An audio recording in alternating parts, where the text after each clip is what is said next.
Hello viewers, Paschimbanga রাজ্য সরকারি কর্মচারীদের জন্য খুবই গুরুত্বপূর্ণ লেটেস্ট একটি আপডেট। ভিডিওটি মাঝে থেকে কোথাও 1 সেকেন্ডও স্কিপ করবেন না, প্রথম থেকে শেষ পর্যন্ত অবশ্যই দেখবেন।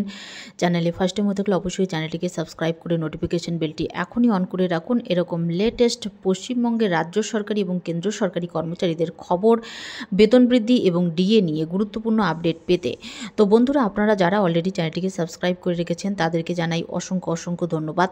চ্যানেলে ফার্স্ট টাইম হয়ে থাকলে অবশ্যই চ্যানেলটিকে সাবস্ক্রাইব করে নোটিফিকেশন বেলটি এখনই অন করে রাখুন। তো বন্ধুরা, চলুন বিস্তারিত প্রতিবেদনটি দেখে নেওয়া যাক।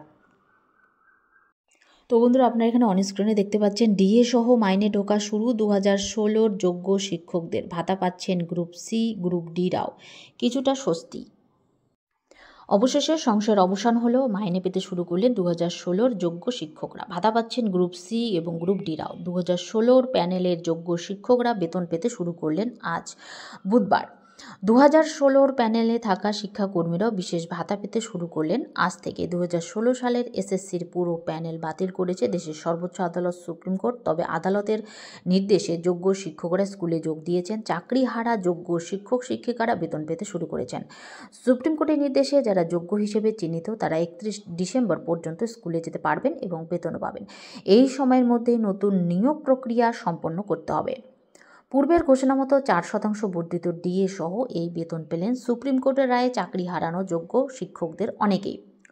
বুধবার দুপুরের পর নিজেদের স্যালারি অ্যাকাউন্টে বেতন ক্রেডিট হওয়ার মেসেজ পান একাধিক জেলার যোগ্য শিক্ষকরা। সঠিক সময়ে ডিএ সমেত বেতন পেলেও দুশ্চিন্তামুক্ত হতে পারছেন না বলে জানিয়েছেন যোগ্য বিবেচিত হওয়া শিক্ষক শিক্ষিকারা। তারা বলছেন, বেতন পাওয়াটা কিছুটা স্বস্তি তো অবশ্যই, কিন্তু পুরোপুরি দুশ্চিন্তামুক্ত হওয়া যাচ্ছে না। এইটাই চিন্তা 31 ডিসেম্বরের পর কি হবে।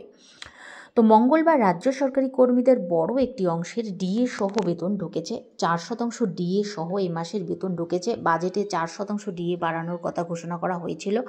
প্রসঙ্গত উল্লেখ্য, 3 এপ্রিল 2016 সালে এসএসসিতে নিয়োগের পুরো প্যানেল বাতিল করার রায় জানিয়ে দেয় সুপ্রিম কোর্ট।